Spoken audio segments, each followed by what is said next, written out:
Gratitude. My mind just went blank. It's like I just sort of like flew off a cliff. Okay, there must be something else to say after that. I'll find it. Gratitude to Erica and to Marilyn and to Chelsea and to all of you for holding the Sangha so beautifully as you always do, while Mary Ann and Debbie and Mary Koopman and Eva Sloan and Chris Burkhart, who drove all the way down from Red Cedar to feed us and assist us and support us. I spent 12 days in I'm calling it a Dharma transmission retreat, because that's what it felt like. Everything in this tradition, the heart is the precepts. It's the precepts. There's no advanced practice. This is it, folks. There's no secret juju here. You just keep going deeper and deeper, and it just keeps opening, and that's pretty wondrous. There's nothing hidden.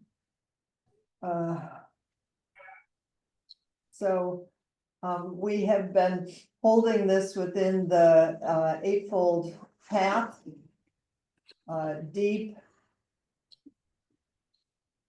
original teachings of the Buddha, all-inclusive teachings. So the past 2 weeks, the focus was on right action and right livelihood. I've begun listening to the talks. They're wonderful. We're sending out a mid-month reminder. Probably go out today, and all the talks are there. Debbie gave a wonderful talk on Tuesday, and Marianne's going to give a talk today, because it's part of the tradition that when you receive a Dharma transmission, go through Shiho, that you give a talk to offer yourself and the teachings as they come through you, as they come through each particular being, but at this turning point in practice. I thought I would we're holding it in the framework of right effort, which is, I think it's really wonderful that in this lovely book, which I'm appreciating so much, by Zen women teachers, commentaries by Zen women teachers, that the commentary on right effort by Tejo Munich, I don't know if I'm saying her name right, is learning how to fly, which feels to fly home to the deepest self, to fly home to the truth, to be free to, as she says,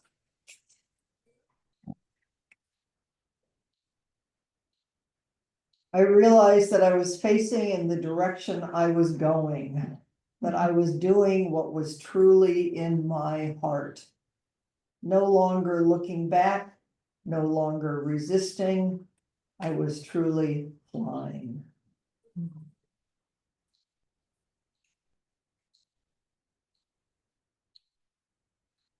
Always feels important to say. Of course we look back, and of course we look forward, and of course we resist, and of course we remain human beings, because that's the beauty of what we're given in this life, to understand and to cultivate compassion.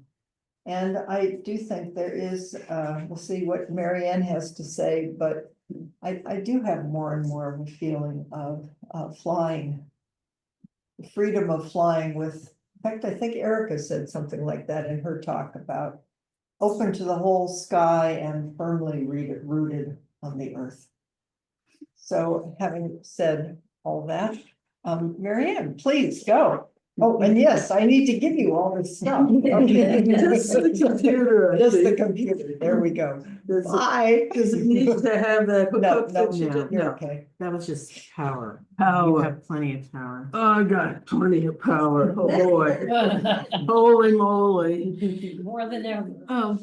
This is so weird, because I have to look there and there and there, Yeah. so I might mess it all up.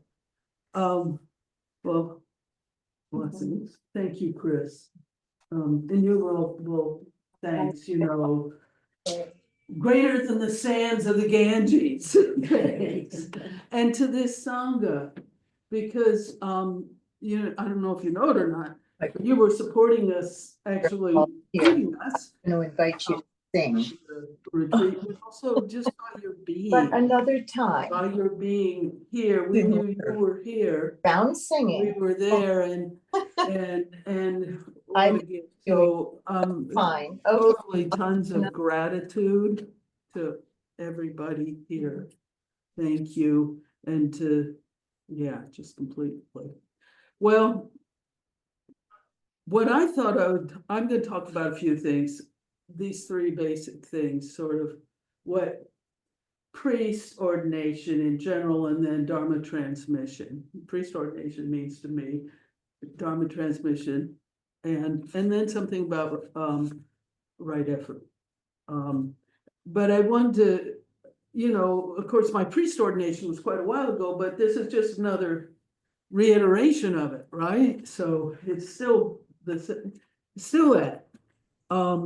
And what I wanted to say is, well, okay, this one's sort of brown now. I don't really get into, saying, oh, that's a brown robe person, or oh, that's a black robe person, or oh, that's this color, whatever. Doesn't make any sense to me. What's important to me is the vows. So in doing this particular step, what was important was reaffirming the vows of my ordination and reaffirming my commitment to, as Chris was saying, to the precepts, to living the precepts the best that I can. So I don't think of it, oh, I'm a brown robe person. I think I'm a person who continues to take these vows, and in ordination vows, and is a particular thing that has to do with a kind of vocation. But everybody here, or whether you've sown a rakasu or not, you practice the precepts, you take these vows, you practice. So it's not better or worse, higher or lower. It's sort of, to me, it's different vocations that we have. So around having priest vocation, well, or anything, I just really need things that support and help me, because I'm a nut bucket, right? I'm really, I have a very active mind that just goes all over the place, and I have found it for me in my life, I need these outer things to help keep me steady. Also, I don't know, a vocation. I have a vocation to act in a role, like I can hold ceremonies. And it's a gift. I have to be able to be present if somebody wants me to be present for them, to talk about something or their practice. And it's, it's just something I can do, and it's sort of in my heritage.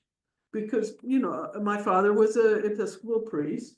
My great-grandfather on my mother's side was a Methodist minister. And we've got that kind of lineage in my family, sort of just in my bones. So I see it as vocation, and everyone here has particular vocation in your lives, whatever you do, or your sphere of activity, and you bring the precepts and your practice into that sphere of activity, And I just personally just really always wanted to take vows. When I first started practicing, I remember I was taking a class at Bruce Fortin was offering on loving kindness, and I was just bemoaning to him, I want to take vows. I want to take vows. He said, well, we'll see.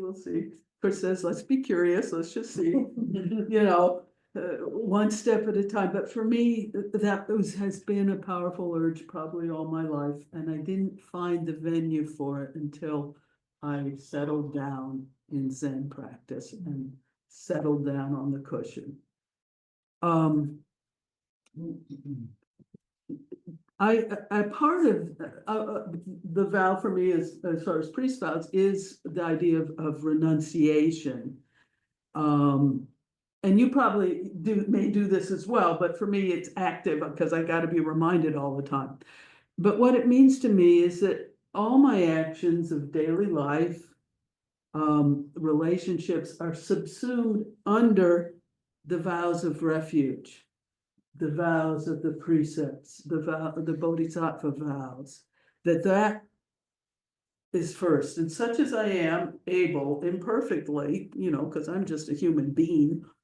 I like to say that. Lori and I joke, human being, human being. Such as I'm able, I try to live these vows, and that is the highest value. I'm renouncing sometimes things that I want, or I want to be seen in a certain way, or this or that, some of the more maybe out of my background in my family, my little karma wanting to be best or this or that, it gets subsumed. Those things have to be subsumed underneath, and the precepts are first, and renouncing as I'm able, as you probably do too, as you're able, when I notice, oh, that's really clinging, I'm trying to grasp onto something that I think gives me security or safety, even though it's illusory, right? No, renounce that and release that. And I don't have to, and the aversion, oh, I want to put that away, I don't like that feeling, whatever. As much as I can, when I notice those things, releasing, and the robe helps me. The vows help me to do this. And basically I'm renouncing this impulse that we all have because we're born into these bodies, to see ourselves as a separate self, when actually I'm not a separate self. We're all deeply interconnected. And remembering that really helps me.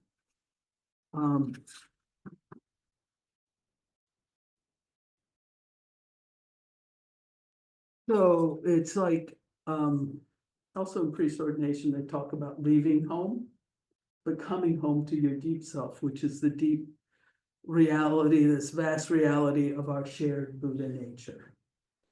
So that's sort of been on, in my heart and mind for quite a while. And then there's this transmission thing, and well, what's that about? Well, I don't know exactly. I have to tell you that during this retreat, I felt like I was slowly baking. And I still feel like that all the maybe things we talked about, the sitting, the rituals, the offerings to all the bodhisattvas and helpers and to Buddha and all the bowing and all the conversations. There were a lot of good conversations. All of it's cooking inside, and we'll see what kind of dishes I'm able to serve up as life goes along. Had a lot of time to watch my mind, and that's a phrase I've been using lately.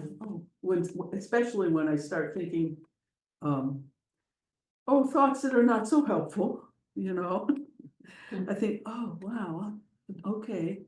Don't get uptight about it, just watch your mind. And I just, look at what my mind's doing. And then wonder, where's this coming from? What is it? And, maybe releasing it or maybe tracing back. Oh yeah, this is that old stuff. Okay, I offer that to Buddha. I offer it. So this retreat, it was a real gift. And thank you, Chris, for sharing your home. And thanks to Bruce also, who left. He went off to Sedona, so it was just the girls, it was a girls' retreat. And I'm grateful in it. There was plenty of time for quiet rest. where we didn't do anything. We weren't, I could study or whatever, but I could allow things to cook. And I think for all of us, it's really important that we give ourselves time daily, if we can, or regularly, to let things cook and to be able to reflect on what's going on, what's arising.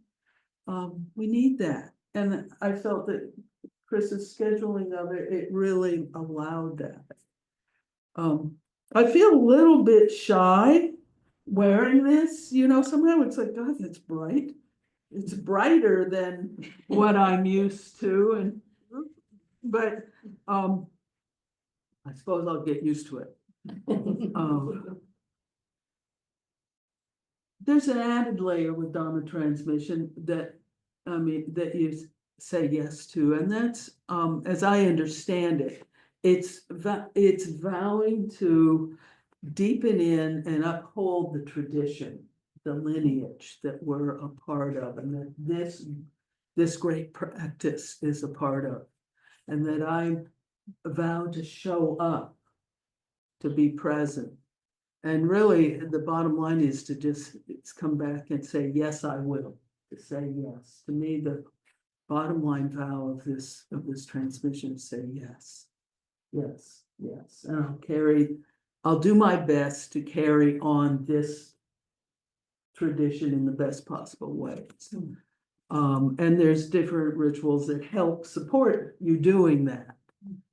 And it's sort of bringing it into this sense of protecting the lineage. So it's kind of like, I feel like protecting it in everyday life.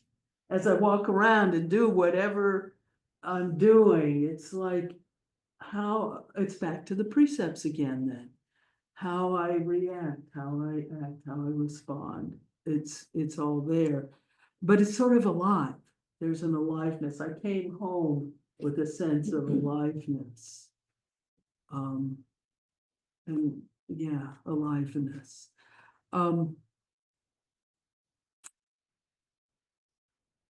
In thinking about ancestors, there's all these Zen ancestors, and they've got a lot of crazy Chinese, Indian, not crazy to them, I suppose, Indian, Chinese, Japanese names, and we kind of learn them. We sometimes in our services will chant them.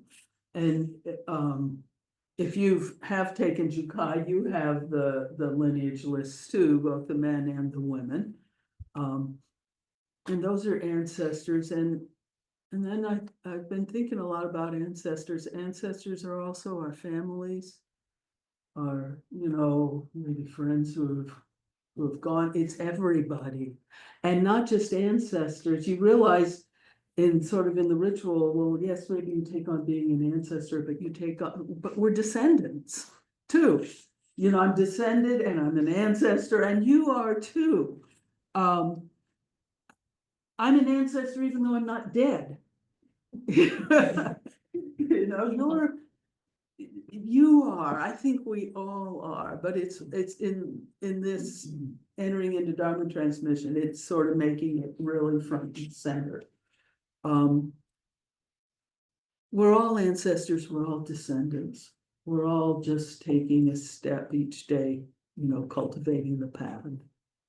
And saying yes as often as we can, showing up. And I guess part of Dharma transmission is now I could pass on the lineage, right? Or Debbie can too, and Mary, we can offer Jukai or whatever. Not that I have any big plans to do any of that right now, but it's something. And I don't know, and my feeling about it is that's something that would give me great joy. I don't know if it'll ever happen, but we're just working together, walking along together. Well, as I mentioned, the precepts, it's a deepening, following them, it's for all of us ongoingly deepening, even with, our own blindnesses, mistakes, and an understanding that we are already forgiven. Already. before you ask, and this language comes from I don't know if you remember, Marilyn, but when you were in somewhere, maybe, I don't know if it was Macau or Vietnam, you came back one summer and you gave me a little tapestry, and it's Kuan Yin on one side, and on the back, it says she forgives you before you ask. And I have that right by my altar, and I often look at it and remember that. She forgives you before you ask. And that helps me to then say, yes, I will, and to continue on with the precepts, to really feel that deeply. So it's about compassion, right? With ourselves, each other. I did, so the retreat was really wonderful, but I knew I was coming back home to our co-housing where I'm the president of it, not by acclaim or anything, just because nobody else wanted it. So I agreed, but then this year we are having some difficulty with leaks in various of our buildings, and there's a situation where the person who lives in the building, it has a lot of stuff that's triggered, and it's difficult, and it's been very difficult. And it's easy to this other person say, oh, they're just, or what, but I've just coming back, it's like, no, I have to help all of us, the facilities committee, the person whose home this repairs have to happen in, the people who are doing repairs, help us all to really see each other as Buddha, to really not put anyone outside of our hearts, even though I may get frustrated.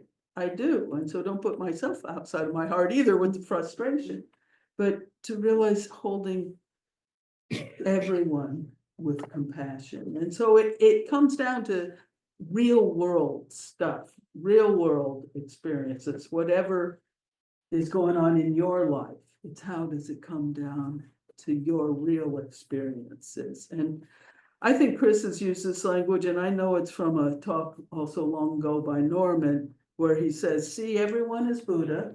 Chris has said this. Don't put anyone or anything, see everyone, including yourself, as Buddha. Don't put anyone or anything outside of your heart. And if you can help, help. That's the other piece of this whole, I guess, ordination kind of thing is service. It's a commitment to service. And you don't have to have been ordained to commit to service. But I need it. It makes me, okay, because maybe I'd kind of rather just not sometimes. So it's taking again and again refuge in Buddha as the perfect teacher, Dharma as the perfect teaching, and Sangha as the perfect life. I could end the talk here, but I'm not. I have a little bit more, perfect, back in, that word bothers me a lot. And back in King James English, perfect is used in the King James Bible. And perfect at that time, that word meant whole. It meant whole or complete or all inclusive. So when I use that word, I'm thinking of whole, complete, all inclusive, including all of who we are, everything. And that then brings me to the Eightfold Path and the truth of what is it, right effort. So I don't like that word right either.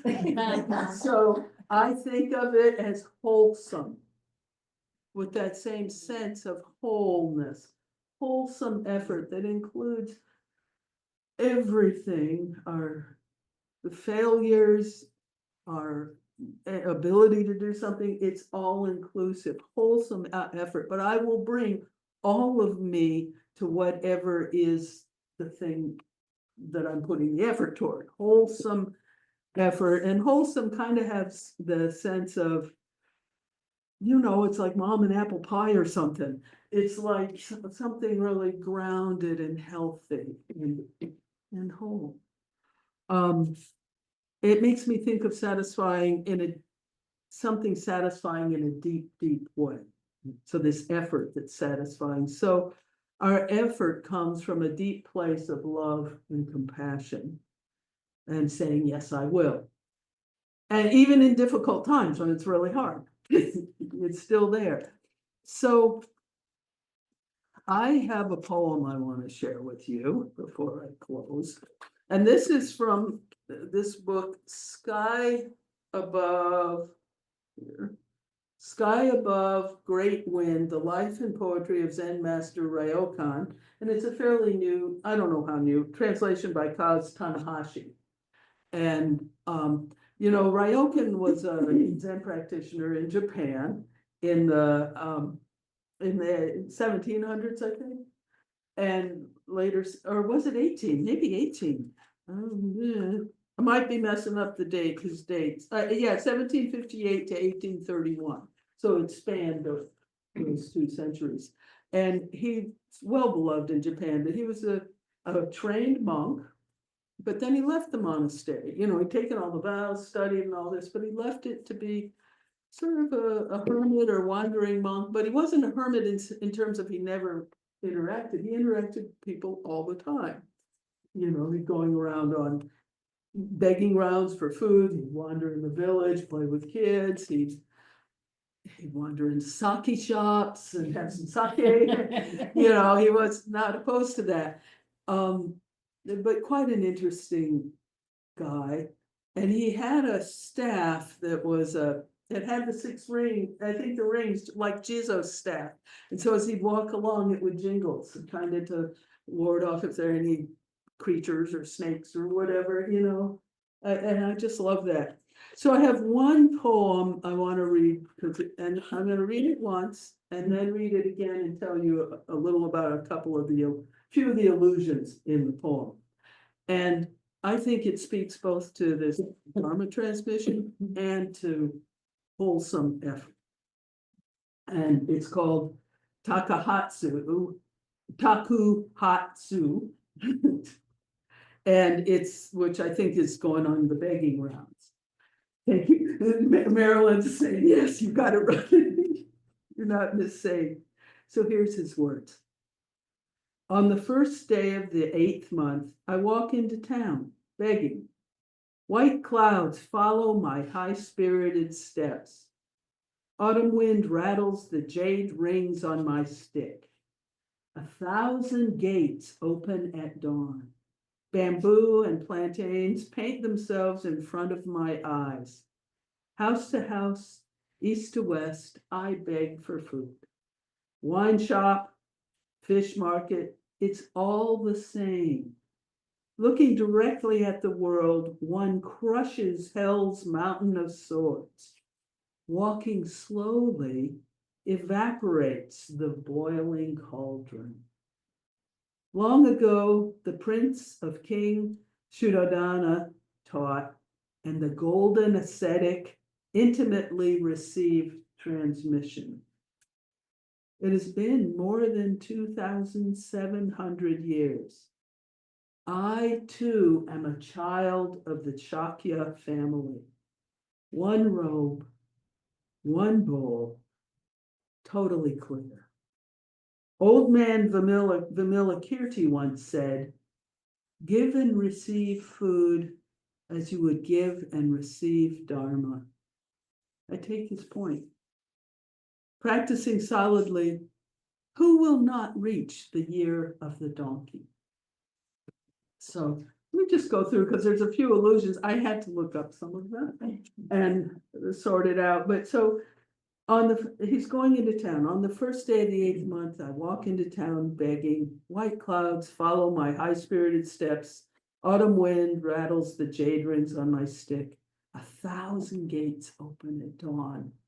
I think to me, it's this first part. It speaks of just presence, just being with what is, meeting intimately each moment. And so each moment comes forth as a Dharma gate. He says 1,000 gates open at dawn.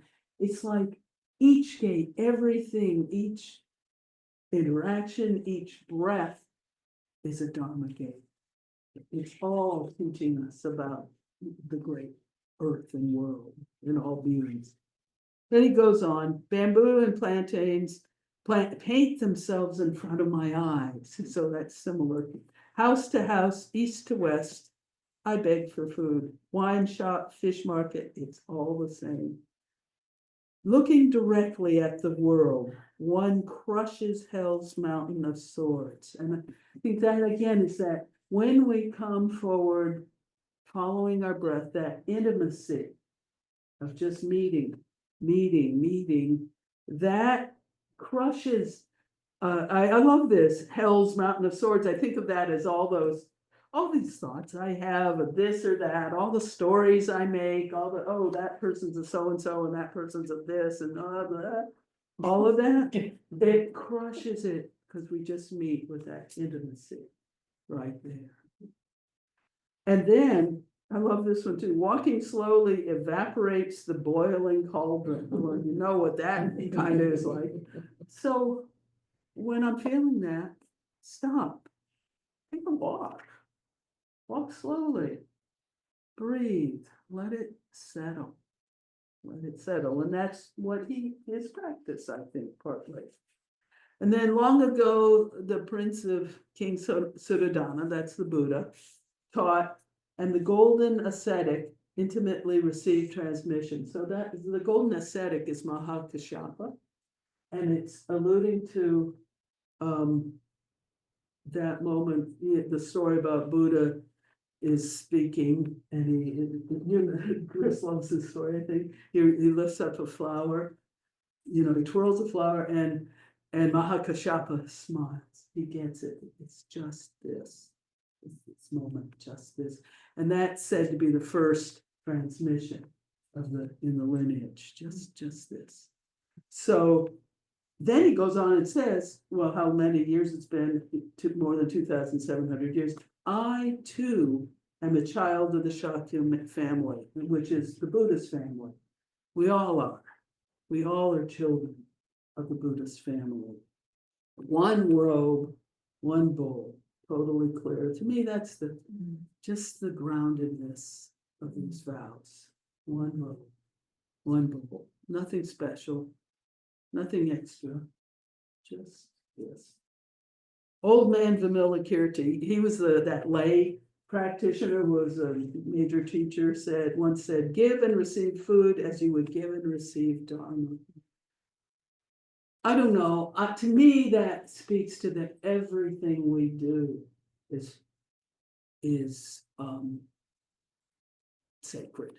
I think it's all sacred. It's like giving and receiving Dharma. Everything is sacred. And he says, I take his point. But it's not special, it's just everything, putting on your shoes. I take his point, practicing solidly, who will not reach the year of the donkey? Well, that's interesting because, in Chinese cosmology, there is no year of the donkey. It's year of the horse.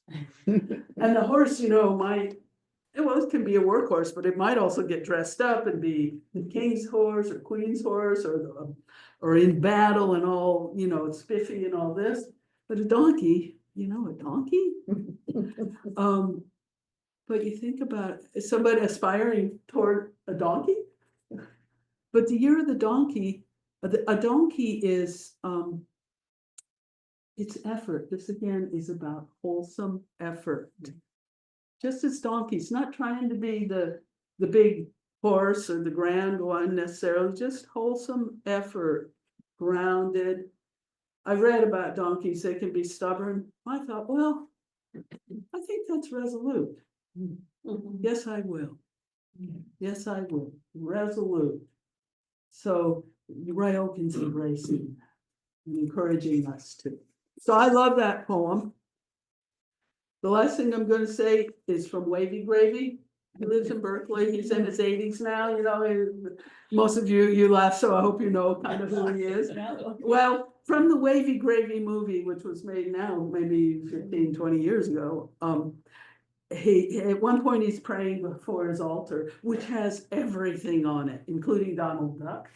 And it's really amazing. And he's doing his prayers. And the last one, he says, today, may I be the best wavy that I can muster. Doesn't mean can I be the perfect, just shiny. It's just this day, given how I write here, to do the best I can manage. Maybe it won't be too much, but that's the intention, to be the best wavy I can muster, to be the best Mary Ann I can muster, the best whoever you are. And to me, that's wholesome effort. So with that, thank you. And, so we can have groups for a few minutes, Chris? Yeah, you can pick. Do you want to do groups or do you Wanna want to do do all- question and answer? Well, or- let's do question and answer, because because really, we're a small group and also online, so if you have questions. We or- can also invite Debbie to jump in Sure. and I'll jump in and we can just have a conversation. Sure. About all. Sure, so, How's that sound? fine with me, so somebody's gotta, I Raise just, their hand. I just wanna say, thank you. And I, you said it a couple of times when you said one robe, one bowl. I was surprised how deeply, you never know what's gonna touch you, you know? It made me wanna cry. Of just how simple this tradition is just one robe, one bowl, this moment.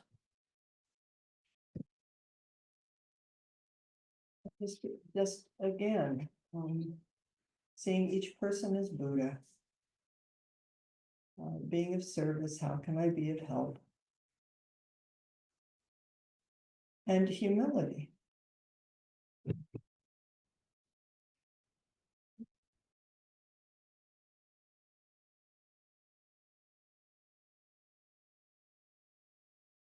It's kind of wonderful because Zen can be. My son used to say. Because sometimes people get into wearing big fancy robes. I mean, and they're beautiful and all of that, but he would say, what are you all doing? I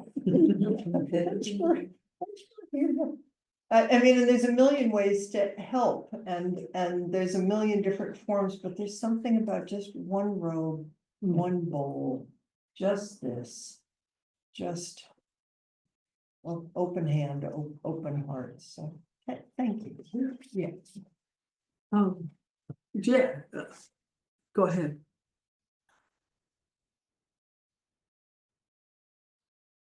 So much to say.